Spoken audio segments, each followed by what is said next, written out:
Well, good day, everyone, and welcome to another FS Club seminar.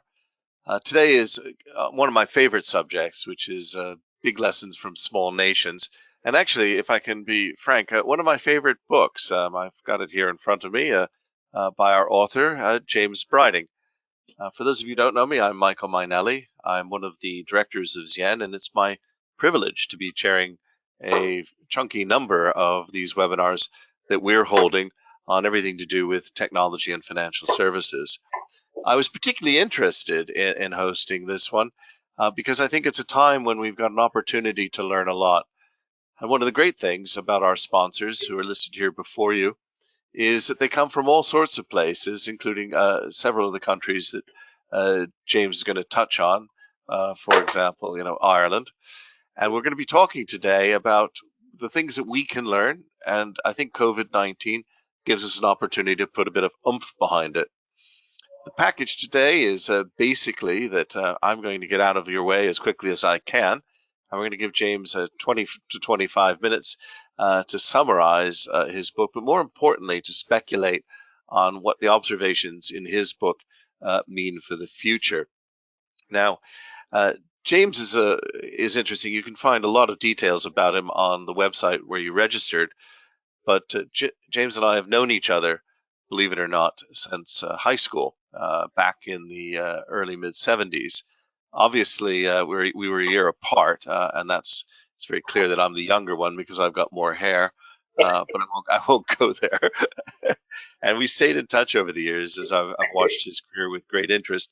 And while he's published a number of books, most notably, in fact, quite a popular one if you're Swiss called Made in Switzerland, where he points out the advantages of Switzerland, James has moved wider than Switzerland and really looking for deeper lessons. And as he points out, Denmark has been at the forefront of renewable energy, ranging from bikes to wind turbines. Ireland has the most successful record attracting foreign companies and investment. Singapore, the most cost-effective healthcare.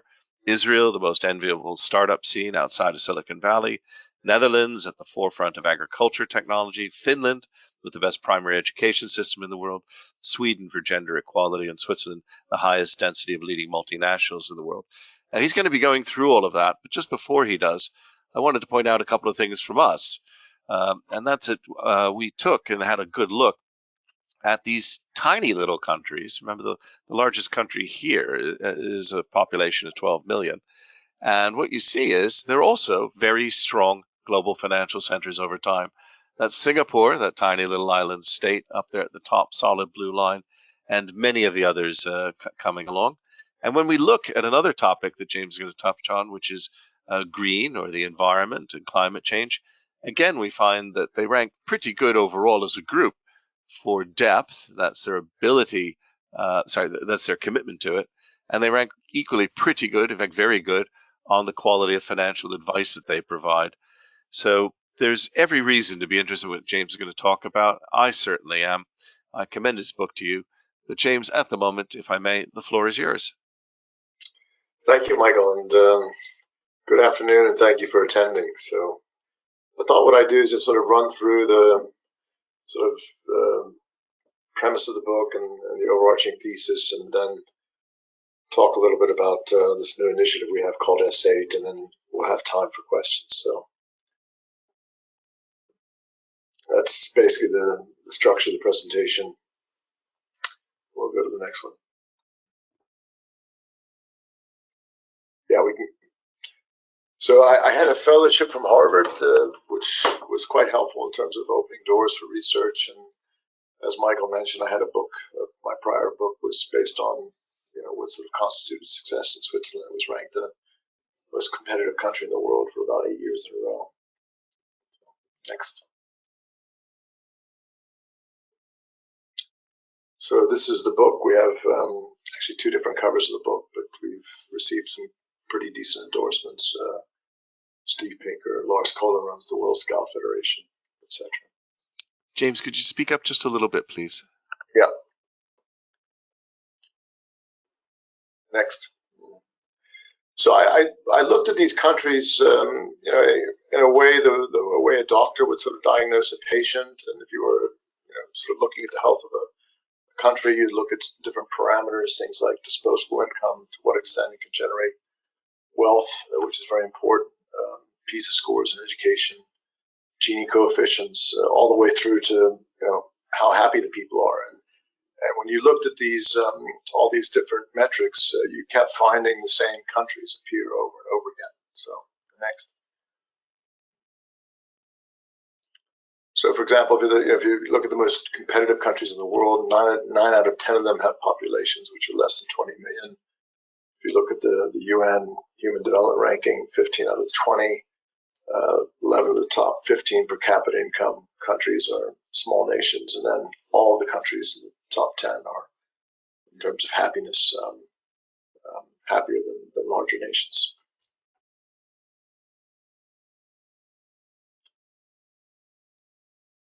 So each one of these countries has sort of exhibits particular strengths. If you take a look at Denmark, they've been really leading the world in terms of renewable energy.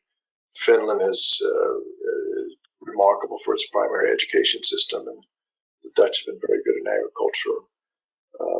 Switzerland, as you mentioned, the density of leading multinationals. So each of these countries has a particular strength. I think Israel was the only country to really replicate the Silicon Valley in terms of a startup scene. So I think the first premise is that sort of debunking this myth that bigger is better, it just doesn't seem to be the case. So what I just show here is this is a theoretical relationship between, say, per capita GDP and the size of the population. And if you expected a very close correlation between size and per capita, you'd expect this sort of diagram. But when you actually look at the data of 196 countries, which is the next slide,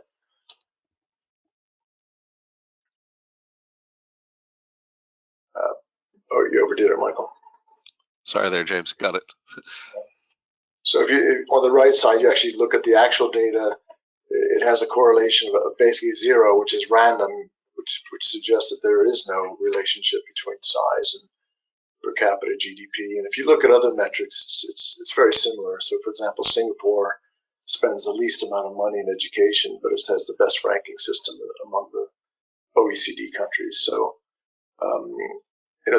there's this sort of myth that more means better, just doesn't hold up under analysis.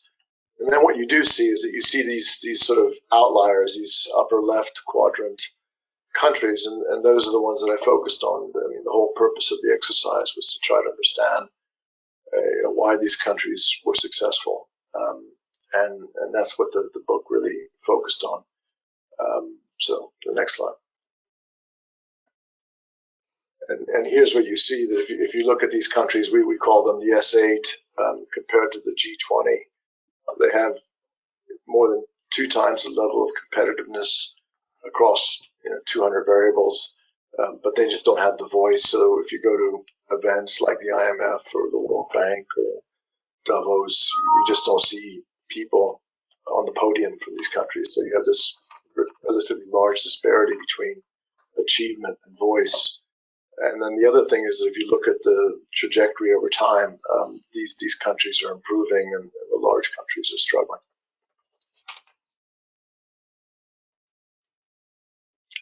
And the point is, I think that one of the major overarching theses is that economic power is decoupled from size. And you can see that in company at the level of company, like companies like Nestle or Roche or AP Miller Maersk or Novo Nordisk. There's just the traditional relationship between power and size is broken down.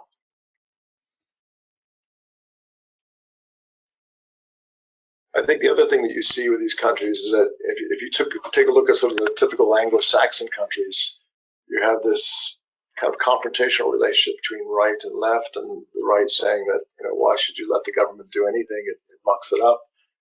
And then on the left, people are saying, well, if the markets are left to their own devices, it always ends up in tears, and anyway, they can't deal with these common goods like education, climate, healthcare. And the truth is, to some extent, both of them are right. And what you end up having is a situation where they're just throwing bricks back and forth at each other. And what you find in these countries that are very successful is that they have a different order, what I call the new order, which is they're advocating more markets but better government. And there's just no way of getting around the fact that things like roads, infrastructure, climate, healthcare, it's just impossible to do that without a proper functioning government.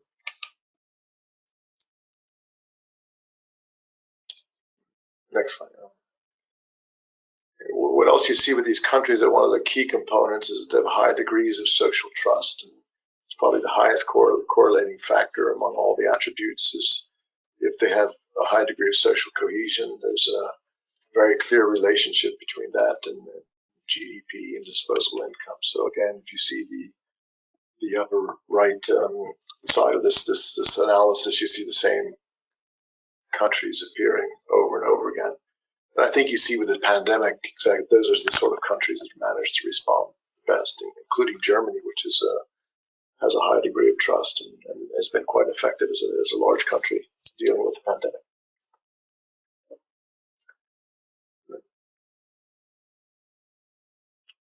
Yeah. And I think the other thing is that they're very good at you have this sort of so-called Marshmallow Test, which probably anyone who's listening who's a parent knows, that this idea that a child, if he's able to postpone gratification, that translates into long-term positive aspects concerning their development. And so societies, at the level of society, we have a similar situation, whether it's debt or climate or pensions or inequality. These are very slow evolving, not particularly urgent problems, but they're very important problems. And those societies which are able to deal with these slow developing problems, I think increasingly will become, will determine the success and particularly the resilience. And by the way, there's all sorts of data in the book. I was given a 20-minute framework to do this presentation, but there's all sorts of analysis to support what I just said. And now I just give you a couple of examples of sort of specific countries, what they've done. So in the 1970s, Copenhagen in Denmark, they decided to they realized that actually urban planning was really a function of cars. So the more cars you had, the wider the streets were, the more garages, more elevators, more traffic, more pollution. And they realized that if you really wanted to get away from that, you had to get cars out of the city. And they created incentives to replace cars with bicycles. There's now more bicycles. 60% of the people who work in Copenhagen drive to work with a bicycle. The lights are synchronized for bicycles, so they have a priority over cars. They have a priority over pedestrians. And you see a picture on the left of a particular part of Copenhagen, and then you see it today. And I think what they really discovered was that life occurs at 3 kilometers an hour, and that was something that was, it seems very novel, sort of very intuitive, but it took them to do that. And now you have cities like Melbourne, other places around the world that are replicating this approach. So this is a town in Zwolle, Netherlands. This is actual roads that they're producing now. They're producing the roads based on recycled plastic bottles. They're cheaper, they last longer, and of course environmentally much more friendly. And again, this is not just a concept, it's in use today and happening.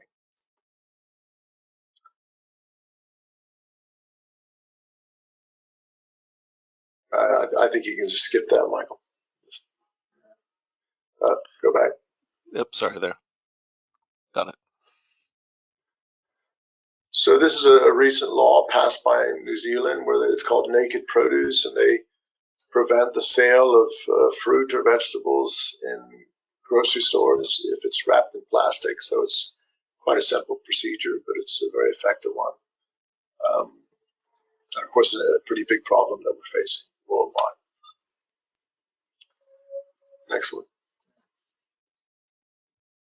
So here you see the development of healthcare costs, which of course is a huge problem. and a growing problem, largely driven by demographics.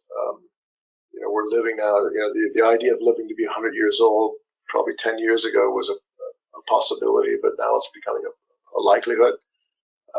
And someone who's 80 years old, it costs about 15 times more per year to treat someone who's 80 than someone who's 15. So you can see the leverage factor of age with healthcare costs. In the case of the US, it's now up to about 18%, which is the largest expense in the economy. Singapore, which is the star at the bottom, is about 4% of GDP. So it's about 1/4 of the cost of the US system. It's about 30 or 35% of the NHS system, and they have superior outcomes. So if you look at all the kind of key metrics in determining how good a healthcare system is, the Singaporean system actually does better. So those are huge cost savings. These are not sort of marginal things. This is a big deal. And of course, as populations get older, this will become more and more important to come to grips with. So I just, before you click the button, so this is just a quick 30-second chart. It just shows you, no, you go back to the mic, it's fine. Wow. It's actually a short video. It just shows you how ephemeral borders are, political boundaries, etc. So it starts at 1400, which is when actually Switzerland was created. Can you push the button?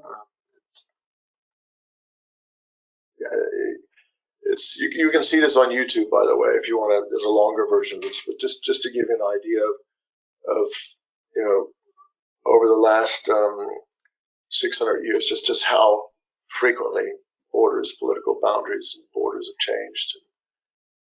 We have this impression that that borders are rigid and permanent, but the truth is that they're actually not. So, the next one.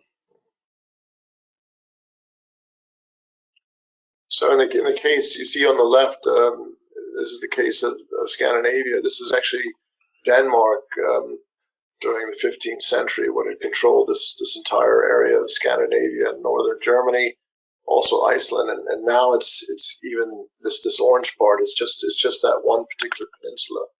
It's only a fraction of the orange part. So I think it's about 5% of the territory that they once controlled.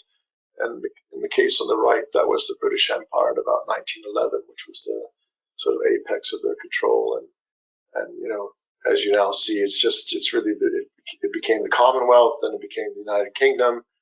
And who would have thought 5 or 10 years ago that Ireland Northern Ireland might consider sort of uniting with Ireland. So these things do happen. So downsizing is not exceptional. And I think the point I was trying to make in the book is that I think we're really at the cusp of some pretty serious sort of problems that we have to deal with in the next generation, and that these societies will all be stress tested. And we're having this one now, which is a pandemic. But you have the whole global warming issue. There is not a plan B. It's just one Earth. This point I was trying to make about healthcare, which I think is a huge problem. We have reproduction rates, which are you need 2.1 children per woman in order to maintain an equilibrium. There isn't a developed society that is anywhere really close to that. I mean, some of the Scandinavian countries are about 1.8, but you have places like Korea, which are less than 0.8, Japan below 1, Singapore below 1. This is in one generation you have 50% reduction of reproduction. So it doesn't take too many generations before you're extinct. And then this whole point about information discovery, which we're all aware of, the fact that everyone who has a Twitter account or a social media account is a publisher, and just distinguishing between the noise and signal ratio, fake news, etc. The fact that money doesn't cost anything, it doesn't yield anything. What does that mean? We've had now over a decade where very low interest rates, which are, the whole idea about modern sort of capitalism is based on this idea of Schumpeter of creative destruction, where it's actually quite healthy once in a while just like a pandemic, to cull the economy and get rid of these zombie companies. But we've been in this sort of mode of operation the last 10 or 12 years where we're just prolonging that more and more. And then, of course, you have this traditional argument about job security, AI, etc. Will we have enough jobs to retain people, etc.? So these are all pretty important issues. And the question arises, how does a nation deal with these? Do you have the right social contract? Are you sufficiently resilient to be able to adapt and cope to these things? So that was a bit, one of the arguments of this book is that these nations that are in these positions that I've described are in a better position to respond to these things and adapt to these things. So we've started a new initiative called S8 Nations, and basically the idea is to bring together these small nations and to try to close this discrepancy between achievement and voice. And we've, next slide. So this is the structure. We have these different countries. We have a head of each country, and then we have a very lean executive committee based in Switzerland. We have a not-for-profit organization which has been established about a week ago. This is the example on the left of Netherlands, where we have more or less, I'd say, Dutch knighthood. If there are any Dutch listening to this, they'll recognize the names. You have the Feike Sesma, who turned around and built up DSM. You have Tom de Swan, who's the chairman of ABN AMRO. You have Paul Pullman, who just recently left, CEO of Unilever. Alexander Ridnour-Khan is one of the most influential politicians.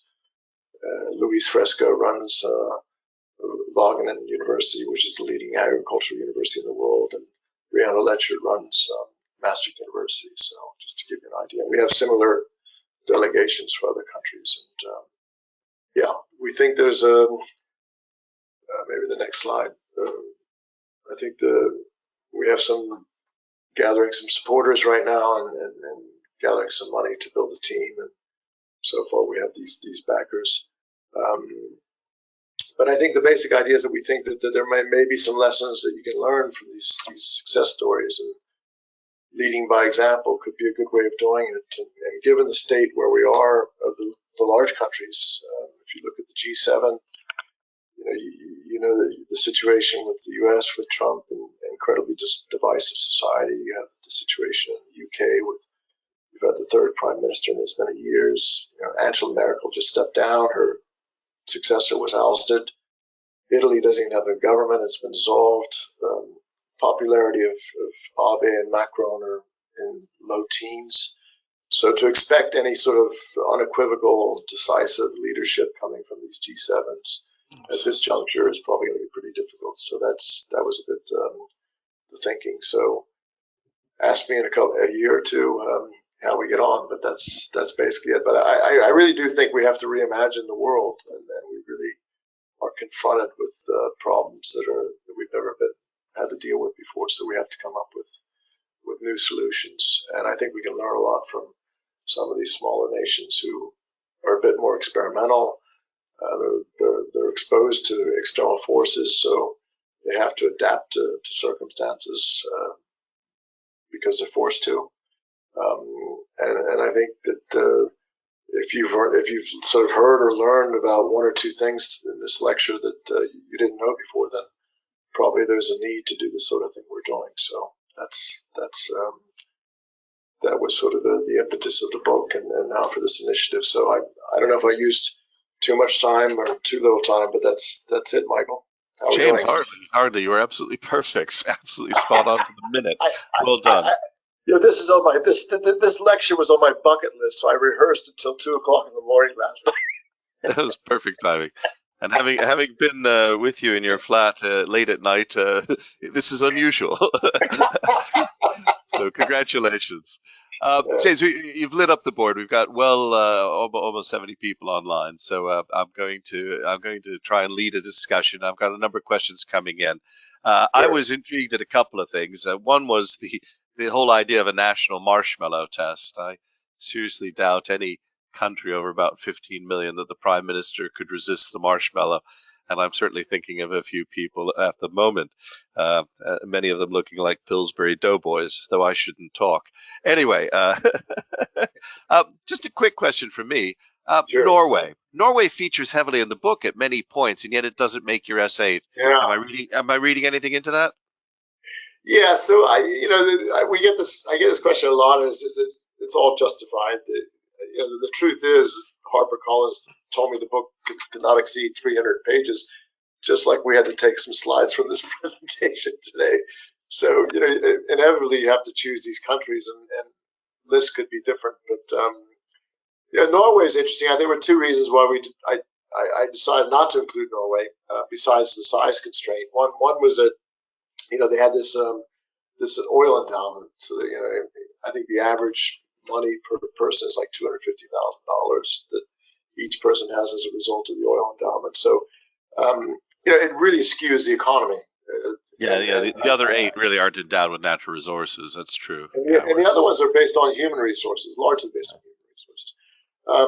And the second thing was we already had quite a number of Scandinavian countries, so I didn't want it to be too heavily skewed towards the Scandinavian countries. But yeah, I think there's there's a lot of examples of what. Maybe the other thing is that I looked at these countries like biological species. Everyone looks at these spreadsheets and there's 100 variables, and they say, well, what's the rule of law and what's the score and what's the weighting, and you sort of tally it all up and you divide it by 200 and you come up with a score. There's sort of merit to that sort of analysis, but I think these countries are so path dependent on their histories, their cultures, their geographical locations, their ethnicities. Look at Finland, between Russia, the Russian Empire, the Swedish Empire, living in a very cold country, and maybe that's why they read 25 books per year on average, which is more than any society, right? So I think, but the interesting thing was that these are all there's different paths to Rome. So you had very old countries like Switzerland and Denmark. You had very new countries like Israel and Singapore. You had a turnaround country like Ireland, which was kind of considered the armpit of Europe for a long time. And you have some of them Catholic, Lutheran, Confucian, Jewish. So I think it's quite encouraging to see that there's there's different ways to get there, and it's not this sort of waiver theory of Protestant work ethic type of thing, right? I mean, there are different ways to be successful. Well, you did stretch HarperCollins, because as I recall, it was 336 pages. But I will tell everybody it's what James has skimmed over in 20 minutes is extremely well detailed and documented in the book with copious references and one of the best sets of quotations. But James, to your point, there are many paths to Rome. Interesting here. Liz Thrussell would like to know what key areas would be your priority, though, to start with. So what is again the question? What would be the key areas what key areas would be your priority to start with if I'm trying to get to Rome? Okay, yeah. So I mean, some of the common secret sauces. Education system is foremost. Having a really decent education system, which also is a free option. So the idea of having private education doesn't really work in these societies, and actually having a private system cohabitate with a public system is actually quite difficult if you think about it, because if the private system is successful, it creams off the best teachers, it creams off the best students, and it creates an incredible heterogeneity of possibilities, because even within the private schools you have lots of different hierarchies. So if you have 150 different avenues to education, it's not surprising that 30 years later you have this incredible inequality of people. So if you look at these countries that I mentioned, they all have the first 12 years is a common system, common social norms, common values, and they the child from the baker goes to school with the child from a doctor. If you look at the Prince of Denmark or the Queen of Holland, they go to the same public school Yeah, and you open up, of course, with, you know, in the case of Switzerland, national service also being another binding agent and things. You know, national the conscription service is an incredibly important glue. I think, especially given the fact that there's a lot of these, you know, a lot of these things that used to create social cohesion, like families, religion, relationships to employers, the number of siblings. You know, if you have 5 siblings, you tend to be much less selfish if you have just one or a single child. Now, So yeah. Bob McDowell's dialing in from your next book. If this is small, he's micro. Bob was the former prime minister, chairman of policy and resources, but technically sort of the prime minister for Alderney, which is an island with 2,000 souls in the summertime. And he asks, I think there's a subtlety to this question, James. Do these small jurisdictions have a better sense of self-awareness? Not necessarily binding, or self-awareness than the likes of the UK, France, and Germany, and other European countries. Yeah, no, I think he's spot on. I'm glad he points out also a very small country. I mean, we looked at Liechtenstein, for example, which has 40,000 residents, and it's a perfectly successful country and has its own hospital system, its own educational system, its own police force. It shares a customs with Switzerland. So, you know, it really stretches your mind to ask you, what is the critical mass, right? If you can have a country like Liechtenstein with, I mean, I didn't study his country, but 40,000 is pretty small. It's a pretty small number. So well, in the case of Switzerland, you sort of talk about MPH, but meritocracy, pragmatism, but that big H, honesty. So the honesty about where you really are, where you stand, which I think a lot of countries there was a phrase going around a few weeks ago here in the United Kingdom, something like led by science, manipulated by PR about COVID. So this bit about being able to honestly state where things sit. Yeah, no, it's not like a genetic trait. The fact is, these countries tend to be export oriented because if you're, I don't know, a company in Liechtenstein or Switzerland, if you're 5 employees, you have to start exporting. The markets, the markets themselves are just too small. So once you start exporting, you get incredible feedback loops, and customers will tell you they just won't buy your product if it's not good enough. So you really have tentacles into the market. Whereas large markets tend to be, kind of more forgiving. And I think the second thing is that, that there's because the degrees of separation are so small, this Dunbar ratio type of thing where, you're actually seeing people. You're 1 phone call away or 2 phone calls away from anyone. They actually know their MOP. And because of that, there's a lot of reciprocity, and all the studies show that it's the frequencies of dealing with people that determine trust. Because if you only deal with a person once, the temptation to cheat is pretty high. But if you see them every other day, it's not trust; it's a calculation, whereas repeated transaction. It is. It's basically. I mean, David Hume and Adam Smith they started writing their economics work as the Theory of Moral Sentiments was a religious book, and it was based on social norms and the importance of the board's lighting up with lots of examples. Richard Moore wants views on Monaco and Andorra. We could spend the day going through that, but I'm going to stick to the S8 if I might. There's a specific, just a very quick yes/no sort of thing from Alexander Rengli from the Swiss Embassy. He's asking, do your S8 nations relate to the Small Advanced Economies Initiative, which includes 7 member economies? He thinks it's the same as the S8 minus Sweden. He's actually quite close. Actually, Sir Peter Gluckman, who started that initiative about 15 years ago, and unfortunately he stepped down because he was in the Conservative Party in New Zealand, and now it's gone to a Labour Party. And it's quite similar. He's right. Sweden is in our group, and New Zealand is not in our group. So it's quite similar. This is the problem with that initiative is nobody knows about it because it was just for sort of mid-level government people to sort of exchange some information. So your initiative is sort of complementary and trying to move that forward. Okay. No, so Peter was part of our research team, and actually we're in touch. We just spoke with him 2 weeks ago. So yeah. So Zoe Leiden would like you to comment on what link did you find between these countries and the social safety nets? Very high correlation. Because they're export-oriented economies, they tend to be more volatile to economic cycles. And in order to have shock absorbers, there is a political need to have these stronger social contracts. So whether it's healthcare, whether it's education, whether it's pensions, these countries have to. And I think that's one of the arguments that I'm making, that given where we're heading for these bumpy roads ahead, it really helps to have a very robust social contract. And of course, this pandemic is a classic demonstration.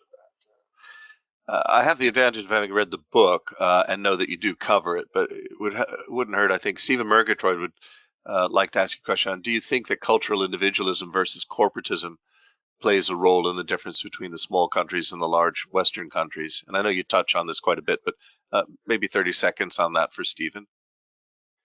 Yeah, no, I think the corporatism is really a key aspect. The ability to consider other perspectives, to consider workers, consider shareholders, consider companies, etc., governments, etc. So there's a much more cooperative element. Almost all these countries, I think, with the exception of Singapore, have coalition-based governments as opposed to majoritarian, sort of first past the post. And I think from an architectural point of view, that has considerable advantages. I mean, it also has certain disadvantages. But this idea, it's really impossible to engage in long-term, transformational type policy improvements. It takes 30 years to improve an educational system.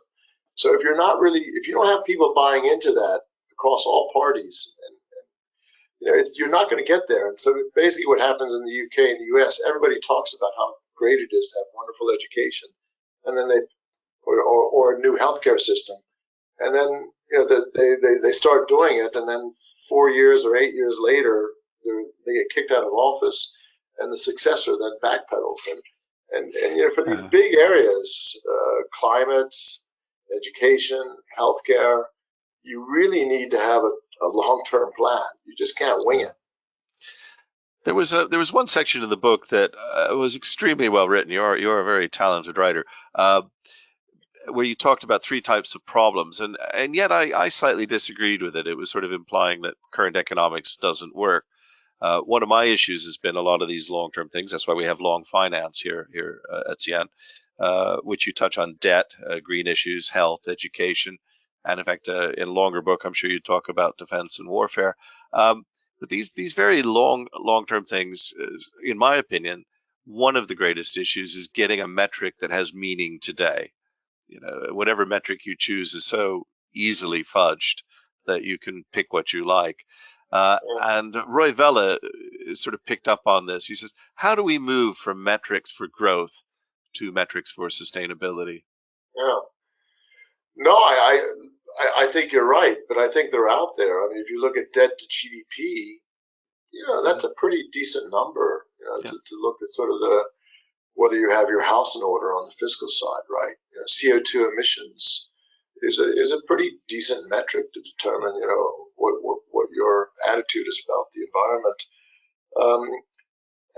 And PISA scores are, so there are metrics out there that do it, but I completely agree with them and you that, we are very much skewed towards short-termism, and then things like the capitalist system is based on ownership shares and earnings and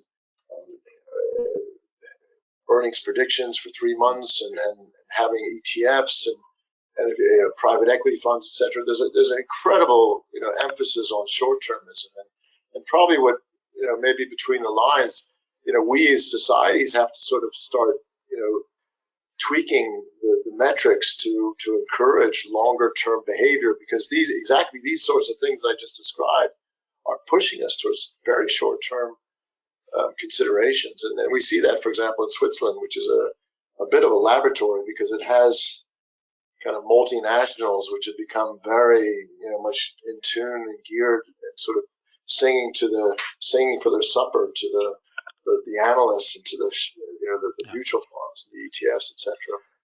And they start behaving in a much more short-term manner than those Swiss companies like Roche and Nestle, which have a much more long-term type orientation. So, and if you look at the ownership of Danish companies, they're mainly owned by foundations. So whether it's Carlsberg, whether it's Møller Maersk, whether it's Lego, Novo Nordisk, they're owned by foundations, which are permanent owners. So they can have a very relaxed long-term view. Same thing with Singapore, with Temasek. So it's exactly those societies which can actually compensate for this excessive short-termism that I think very important going forward. I want to move on to three areas in the very limited time available, but just quickly, you may not know the answer to this, but Sean Taylor is curious that he thought a study recently had said that life expectancy is dropping in sort of the major Western economies. Is that true of the S8, or do you know? No, it's actually improving in the S8 Still. nations. Okay. And then two things I'd like to look at. It's not all developed countries. Germany's doing quite well. The U.S. is struggling, of course. But, going forward, which was the kind of the rethinking we need to do. A couple of teasing questions here, if you don't mind. Bob McDowell is curious about, okay, how would you then recommend the UK, France, and Germany seek to emulate jurisdictions? And at the same time, Hugh Purser is asking, can a similar analysis be applied to regions or cities of bigger economies? And while I'm sure the analysis can, it's great. Here are these S8 outliers. They show what can be done. But unless I kind of want to take an atom bomb to my national structure, what can I really learn? Or do I need to take a bomb to my national structure? Yeah, no, it's a good question. I think let's say the low-hanging fruit answer is that you can just find outstanding, exceptional examples of public policies in each of these countries, and just I mentioned the Singapore healthcare system, for example. So instead of trying to take the whole tree, just maybe examine the Singapore healthcare system and try to understand how they're able to do that, and we can talk about that if you like. Or in the case of Switzerland, they passed a referendum which actually prevents the parliament from the debt, obligations on future generations, and it's a very simple formula, and it's also countercyclical. So in the case recently with the pandemic, they've spent more money, so it's meant to be countercyclical. But their debt to GDP is 40%, and is that a good thing? And could that be applicable elsewhere? And we mentioned the New Zealand example with plastic. So there are a lot of individual examples like this that you could just sort of on a a la carte basis say, hey, this is really worth considering. Why don't we do this? And that's what progress was all about. If you think about your own life, Huawei has a great cell phone now because they probably looked at the iPhone. They looked at Samsung. They said, hey, this is a great product. Maybe we should try to replicate that. And they've done that. And that's no different in any walk of life. That's the genesis of any progress. So that would be, I would say, I'm fairly comfortable making that statement. Now, whether you can sort of in the aggregate, I'm a bit, I think, sort of a little bit more on thin ice in terms of trying to, because of the comment I made about each country being separate. But I do think, I do think, as the book argues, and then I'll stop because you have other questions. But I do think this idea of decentralization is really valuable, and devolving power to the individual and to the community as opposed to centralized. So I think Trump was absolutely right. Drain the swamp, and I think probably, for example, the U.S. needs to go back to what it was in the beginning under the sort of Virginian leadership of Madison, Washington, etc., where the states were much more decentralized and in many ways autonomous, a federation in the way that, say, Switzerland is, which is a very decentralized. I mean, they absolutely detest anything that's centralized and coming from Bern. There's a high degree of suspicion with money that's taxed from taxpayers and spent centrally. So I do think, and that's why Germany is quite successful, because Germany historically was a federation of principalities. And also, of course, the lender has persisted and all, Just, I actually have lived in two of the countries you mentioned, Switzerland and Ireland, and my daughter lives in a third, the Netherlands, and I've worked in 7 of the 8. fact, the one I haven't worked in is Finland, Mhm. which is the only one which doesn't have on our index a very strong financial center. Just in 60 seconds, no more because of the time. Uh, any thoughts on why these small jurisdictions seem to have, by international standards, thriving financial centers? Well, they earn capital. The high disposable incomes, high levels of export. If you look at the average export ratios, a country like Finland probably has 80% exports to GDP. If you compare that to the UK, it's maybe 14, 15%. So through these exports and through this disposable income, you're accumulating savings. So if you look at the biggest pension funds in the world, it's not a surprise that ABP, PGGM in the Netherlands are among the biggest pension funds. The Danish pension fund system is one of the biggest. If you look at Temasek and GIC, it's not a surprise that they're among the largest sovereign wealth funds.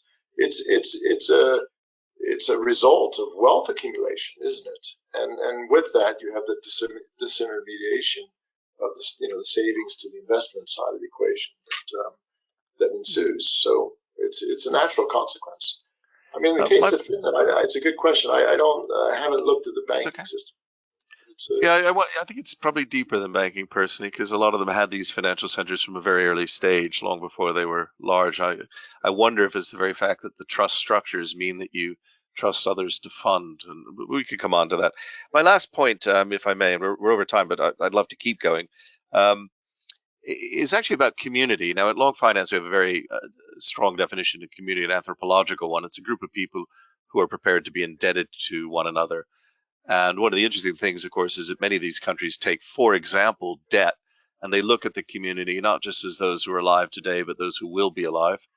I'm always struck by Triodos, the bank in Zeist in the Netherlands, where they have a cemetery right at the center of the bank, just to remind you what long-term investment is all about.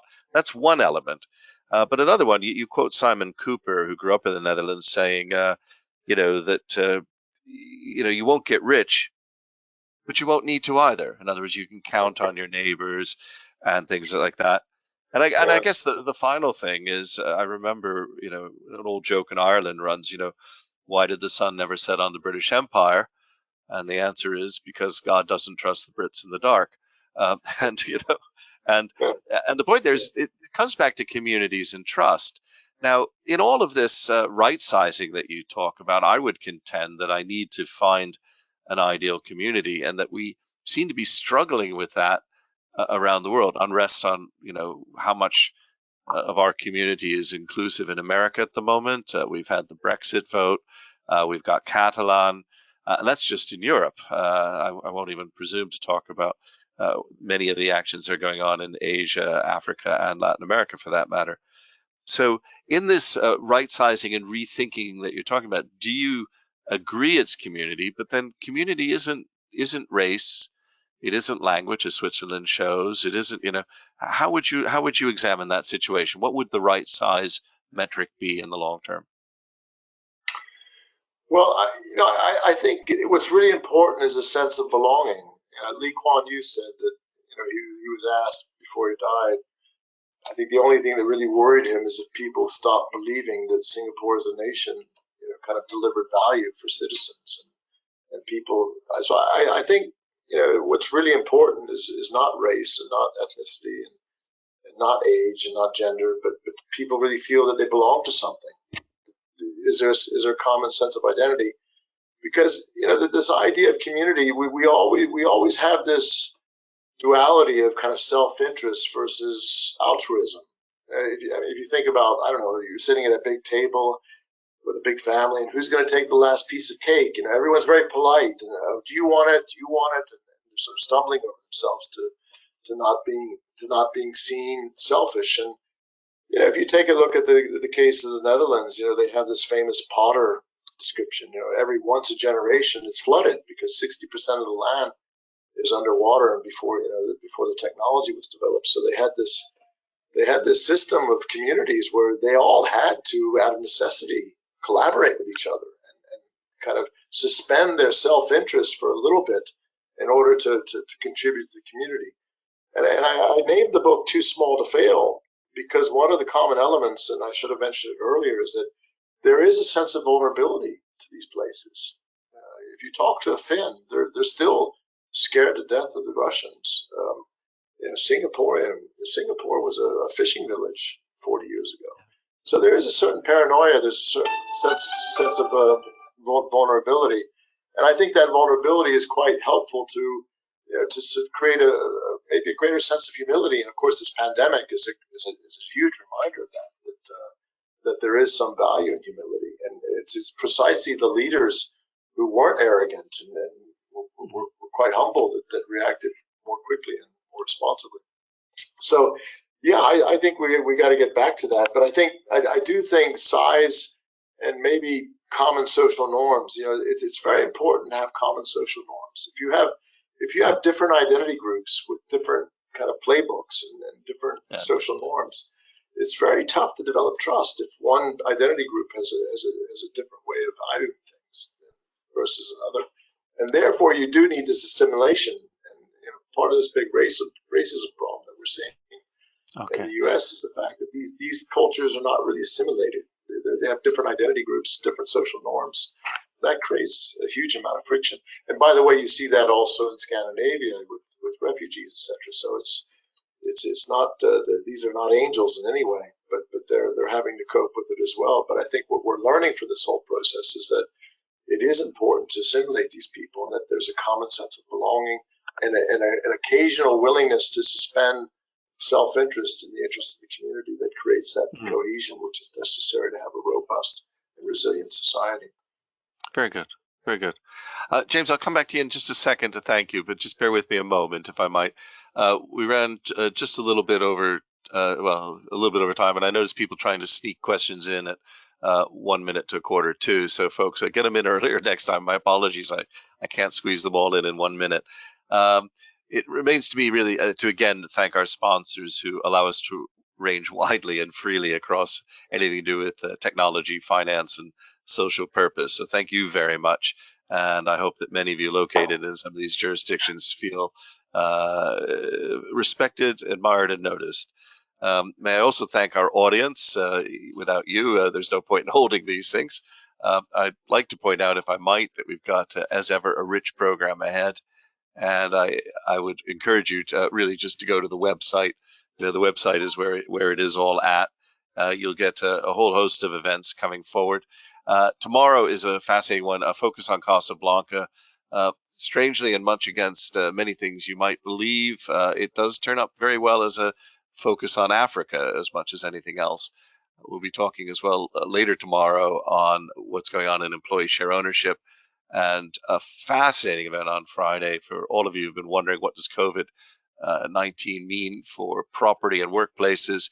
Genuine hard research that started ahead of time from Victoria Ward and Caitlin, who are going to be talking about that, and lots published on that you can view. But James, it's great. Too small to fail and slightly too big to fit into 300 pages, but fits into 336. A very, very good read. I genuinely commend this, folks. I enjoyed rereading it in preparation for today. And so it was a very, very fresh and interesting. And I would encourage you to go out and purchase it, not because it will do much to anybody's bank balance, but because there's a good and deep message in there. James, I'm afraid in this virtual world, unfortunately, they talk about leading without seeing. Well, you've been presenting without seeing.